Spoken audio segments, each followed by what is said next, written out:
Good afternoon and Jai Shri Krishna. Myself Amisha, I am a founder of Vedic Pregnancy. Vedic Pregnancy, and welcome all the viewers to our YouTube channel Power Talk Live. जैसे आपने देखा, हम हर week एक नया topic लेके आते हैं। इस वीक हम वैदिक प्रेगनेंसी के बारे में जान रहे हैं। हमारे साथ थे एक्सपर्ट डॉक्टर श्रेया शाह देसाई, जिन्होंने बहुत अच्छे से prenatal, antenatal and postnatal care के बारे में बताया। तो आज मैं एक नया टॉपिक लेके आई हूँ, जो है गर्भ संस्कार।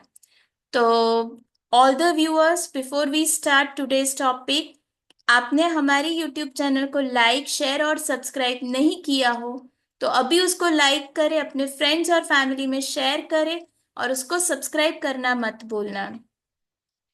तो आज का जो टॉपिक है, ये गर्भ संस्कार, हमने बहुत बार सुना भी है। तो सबसे पहले देखते हैं कि गर्भ संस्कार का अर्थ क्या होता है।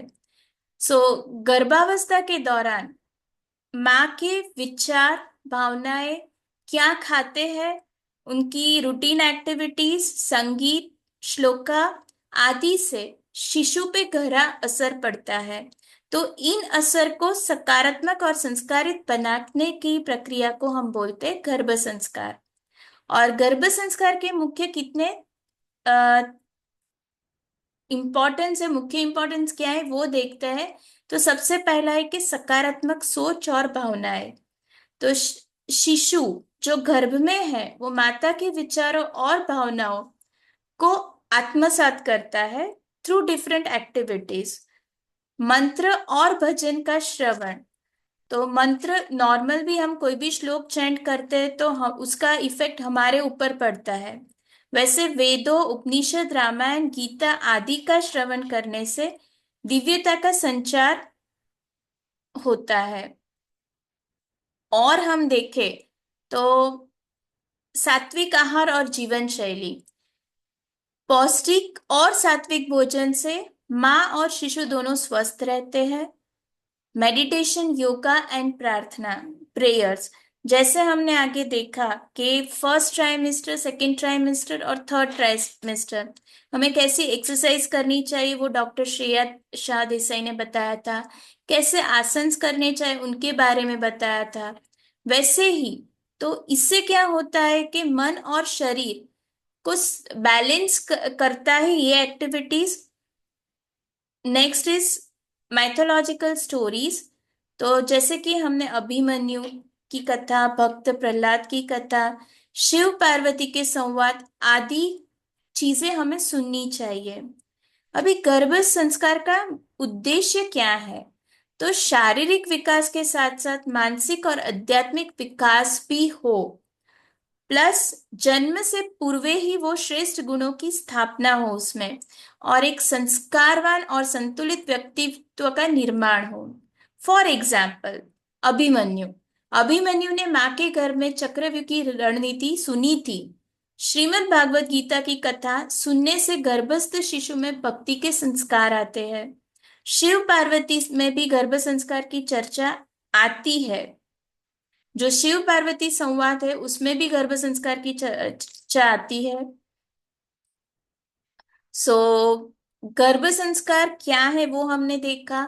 गर्भ संस्कार क्यों इम्पोर्टेंट है वो हमने देखा। और अब हम देखते हैं कि उसको कब शुरू करना चाहिए। तो गर्भ में ही, जैसे ही कंसीव होता है, तब हम गर्भ संस्कार शुरू कर सकते हैं। तो क्यों, क्या गर्भ संस्कार से क्या होता है वो देखते हैं। कि जैसे बाग में पौधे लगाते समय मिट्टी तैयार की जाती है, वैसे ही गर्भ को भी संस्कारों से पोषित करना आवश्यक होता है थ्रू गर्भ संस्कार। जब भी आप बेबी प्लान करते हो, तब से हम गर्भ संस्कार स्टार्ट कर सकते हैं। सकारात्मक ऊर्जा से हम एक बैलेंस व्यक्तित्व को बनता है।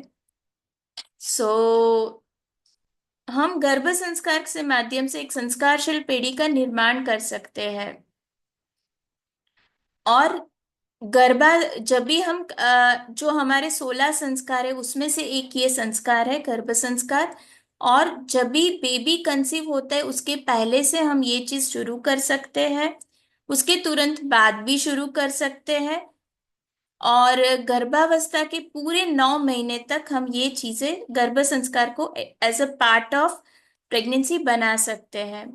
और उसके दूसरे एग्जाम्पल मैं बताऊं तो कुंती माता, जिन्होंने गर्भ में ही सूर्य से प्राप्त पुत्र को दिव्य बनाया था।